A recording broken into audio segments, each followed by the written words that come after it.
There are certain sentences that don't just hurt you. They change the way you hear your own name for the rest of your life. For me, it was one sentence. Don't come home. Your sister doesn't want you there. My parents said it calmly. Not angrily. Not emotionally. Almost like they were reminding me to bring milk on the way back. At first, I thought I misunderstood. I remember holding the phone a little tighter, pressing it against my ear, like maybe the words would rearrange themselves if I listened harder. What do you mean she doesn't want me there? There was a pause. The kind of pause that tells you the answer is already decided.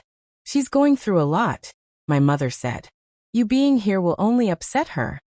I didn't ask what she was going through, because deep down, I already knew the truth. Whatever it was, it mattered more than me. It always had. Growing up, I learned early that love in our house wasn't equal. It was allocated, measured, prioritized. My sister was the sun. The rest of us just learned to orbit quietly. If she cried, the world stopped. If I cried, I was told to be strong. If she failed, it was someone else's fault. If I failed, it was a lesson. I don't think my parents ever sat down and decided to love her more. It just happened. Softly. Repeatedly. Over years. And over time, I became very good at being invisible. I was the kid who didn't ask for much. Didn't complain. Didn't cause trouble. I told myself that being low maintenance made me easier to love. But somehow it only made me easier to forget. That phone call happened when I was already living away from home. I had moved out years earlier, telling myself it was independence. The truth was, it hurt less to miss people who didn't seem to miss me back. I had planned to visit home that weekend. Just a short trip. No big reason.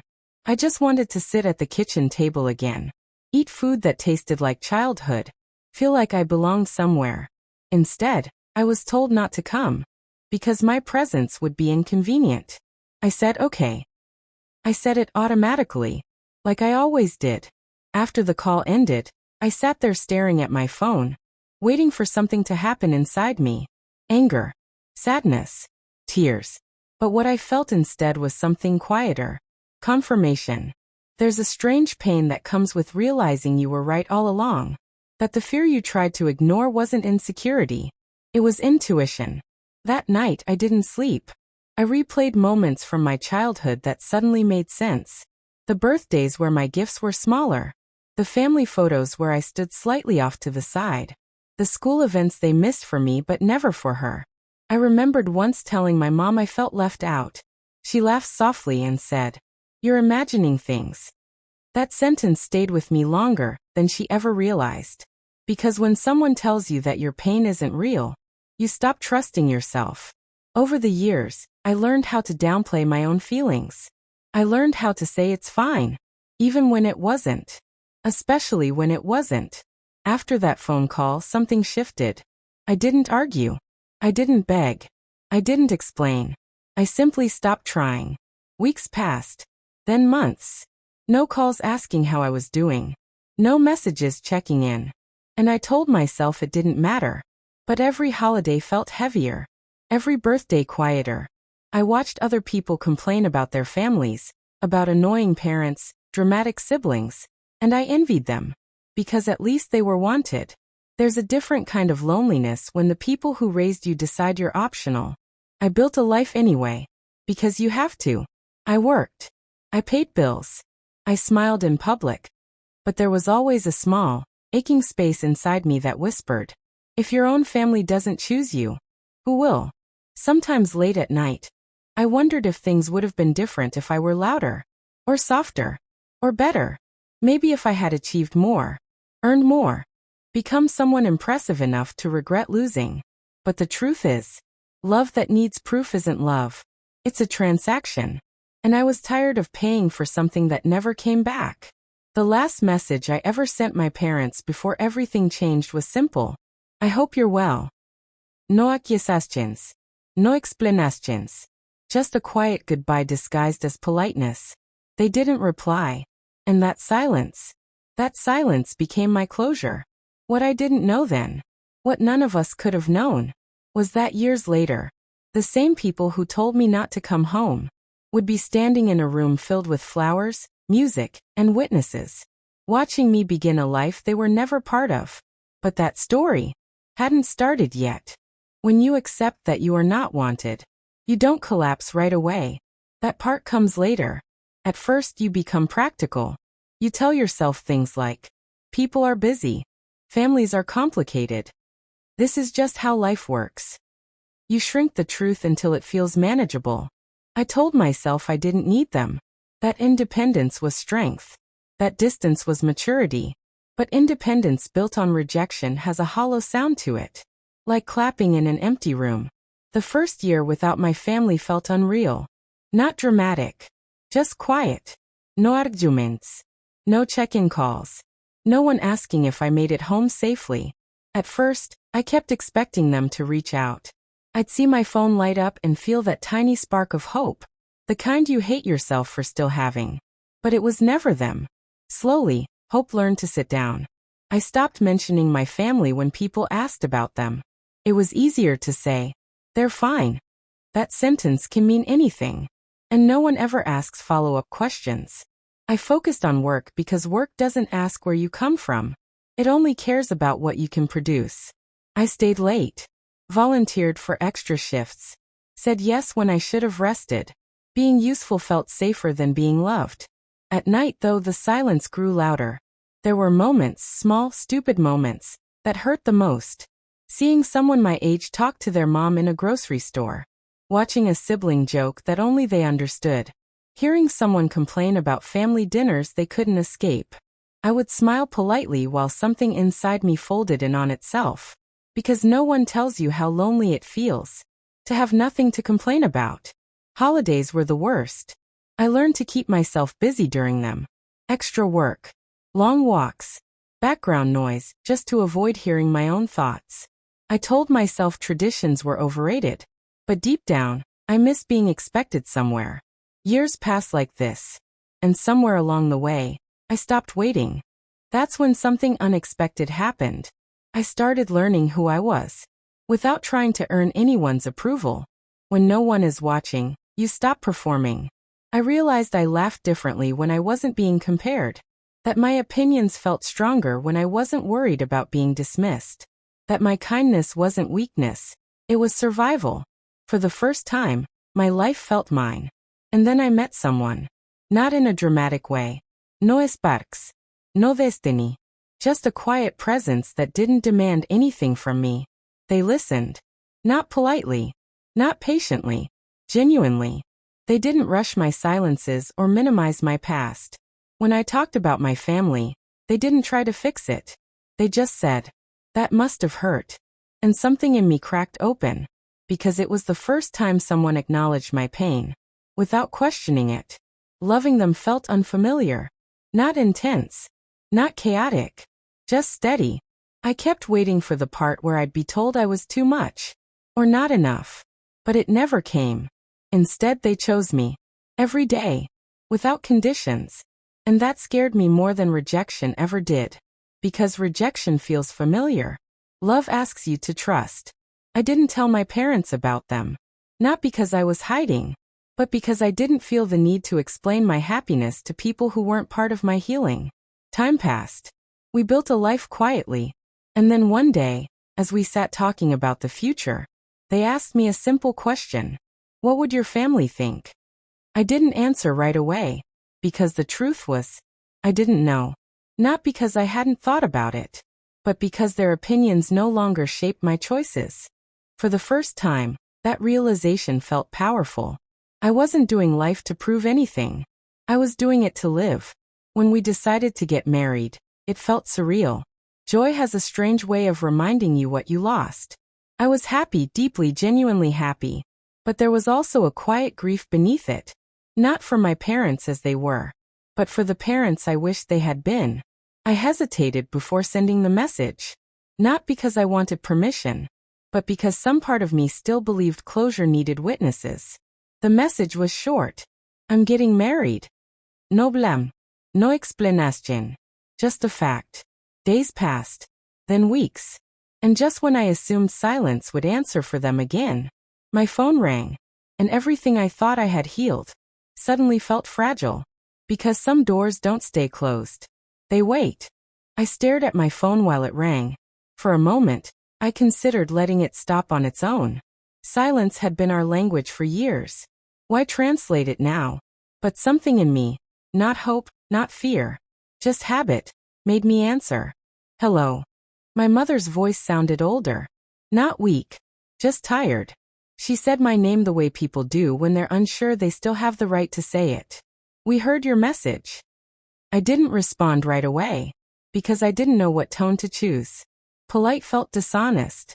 Cold felt exhausting. Warm felt dangerous. I didn't think you would call, I finally said. There was a pause. We didn't know what to say, she replied. That sentence almost made me laugh. They had always known what to say when it came to telling me what not to do. My father joined the call a few moments later. His voice was firm, controlled. The same voice that ended conversations instead of resolving them. We're happy for you, he said. It sounded practiced. Like something said because it was expected. I thanked them. Not because I felt grateful, but because years of conditioning don't disappear just because you've healed a little. Then my mother said something that pulled the air out of my lungs. Your sister took it hard. There it was. Even now, my life-changing moment had found a way to orbit her emotions.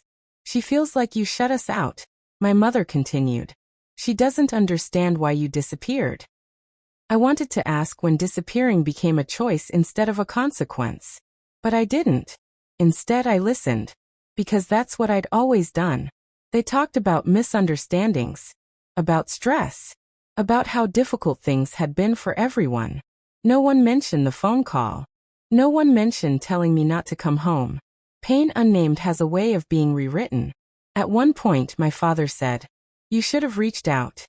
That's when something inside me finally stood up. I did, I said quietly. I just stopped when it became clear I wasn't welcome. Silence. Not awkward silence. Heavy silence. The kind that arrives when the truth has nowhere left to hide. My mother sighed. We did what we thought was best at the time. That sentence used to undo me. It used to make me question myself. But this time it landed differently. Because I finally understood something. Intent doesn't erase impact. You can hurt someone while believing you're doing the right thing. And the damage still counts. I'm not calling to reopen old wounds, my father said. We just want to be there for you. For your wedding. There it was. The reason. Not me. The moment. The witnesses. The image of family unity they could stand inside of. I didn't answer right away. I thought about the years they missed. The quiet holidays. The person I became without them. I thought about how hard it was to build a life. When the people who gave you life kept you at arm's length. I need time, I said. They agreed too quickly. As if they were afraid to ask for more. After the call ended, I sat in silence, trying to understand what I felt. It wasn't anger. It wasn't sadness. It was grief. But not the fresh kind. The old kind. The kind you think you've already cried through. Until someone touches it. I told my partner everything. Not dramatically. Not emotionally. Just honestly. They listened the same way they always did. And then they asked me something simple. What do you want? That question shouldn't have been hard. But it was. Because my whole life, my wants had been optional. I realized something uncomfortable that night. Part of me wanted them there. Not because they deserved it. But because I wanted proof. Proof that I hadn't imagined the rejection. That if they stood in that room, watching me build a life without them, they would finally see what their absence had cost. But another part of me, the quieter, stronger part, knew something else. Healing isn't about forcing people to witness your success. It's about protecting the peace you fought for. I didn't respond right away. Days passed. Then my sister messaged me. Not an apology. Not a greeting. Just one sentence. I don't know why you hate us. That message hurt more than the call. Because it proved that nothing had changed. In her version of the story, I was still the problem. I typed a response. Deleted it. Typed another. Deleted that too. And then I realized something that brought an unexpected calm. I didn't owe clarity to people committed to misunderstanding me. For the first time, I chose silence. Not because I was afraid to speak, but because I no longer needed to explain myself. The wedding date grew closer, and with it came a decision that would redefine what family meant to me, because sometimes, the hardest boundary to draw is the one that protects your joy, and I was finally ready to choose myself. The closer the wedding came, the quieter my thoughts became, not because I had fewer questions, but because I finally stopped arguing with the answers. I had spent most of my life believing that love meant endurance, that if you waited long enough, stayed quiet enough, forgave often enough, eventually you would be chosen. But standing on the edge of a new life taught me something different. Love isn't proven by how much pain you tolerate. It's proven by how safe you feel. And when I imagined my wedding day, not the decorations, not the guests, just the feeling of it, I noticed something. Every version of that day where my parents were present felt heavy, not dramatic, not explosive, just tense, like holding your breath during a celebration. I imagined looking out into the crowd and wondering whether my sister was uncomfortable, whether my parents were pretending, whether I was expected to perform gratitude for a past they never repaired. That wasn't joy. That was survival. So I made a decision that felt both terrifying and relieving. I didn't invite them. Not out of anger. Not out of revenge. But out of honesty. I sent a message, short, careful, calm. I've thought about it a lot. This day is about starting a peaceful life. I'm not ready to reconnect in a space meant for celebration. I hope you can understand. I stared at the message for a long time before sending it, because part of me still expected consequences. Disappointment. Blame. Silence. What I didn't expect was guilt. My mother replied first. I never thought you'd shut us out like this. That sentence almost pulled me back into myself. Almost. Because I recognized it for what it was. Not reflection. Deflection. I didn't respond. My father followed. We're your parents. This isn't fair. Fair. Such an interesting word. As if fairness had ever protected me. Then came my sister's message. Longer than the others. Sharper. She accused me of holding grudges. Of exaggerating the past. Of punishing everyone for misunderstandings. She ended with, I hope you're happy. For the first time, I didn't feel the need to defend myself. Because happiness was no longer something I needed to explain. I realized something important that night. They weren't reacting to my boundary. They were reacting to losing control over the story. When you stop playing the role people assigned you, they call it betrayal. The days before the wedding were filled with a strange mix of emotions. Excitement. Nervousness. And an unexpected sense of grief. Not because my parents wouldn't be there, but because I was finally accepting that they never really were. Grief doesn't always come from loss. Sometimes it comes from clarity. I talked to my partner about it all. About the guilt, the doubt, the lingering what if. They didn't try to reassure me with cliches.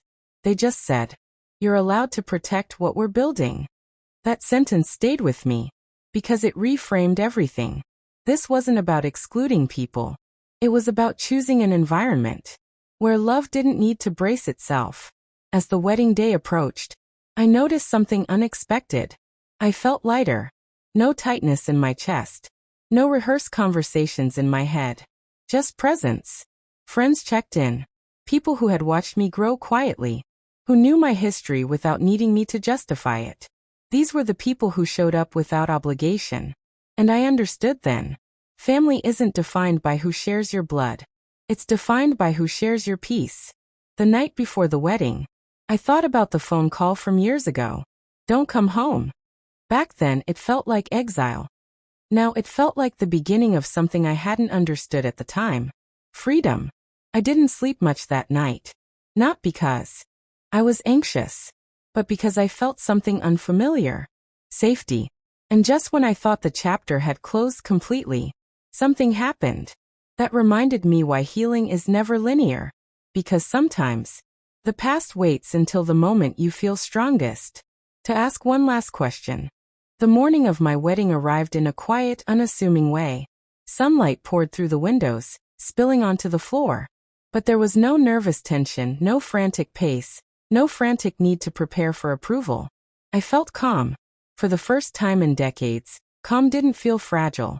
I thought about my parents, about my sister, about every word they had spoken over the years, every sentence that had cut deeper than any knife could. And I realized something vital. I didn't need their acknowledgement. I didn't need them to see the person I had become. I had grown in spite of their absence. I had learned to love despite their rejection. I had built a life they never chose to be part of. And that life was enough. Friends arrived first. People who had stood by me quietly, who had laughed with me, cried with me, and never questioned my worth. Their smiles, their warmth, reminded me that family isn't only blood.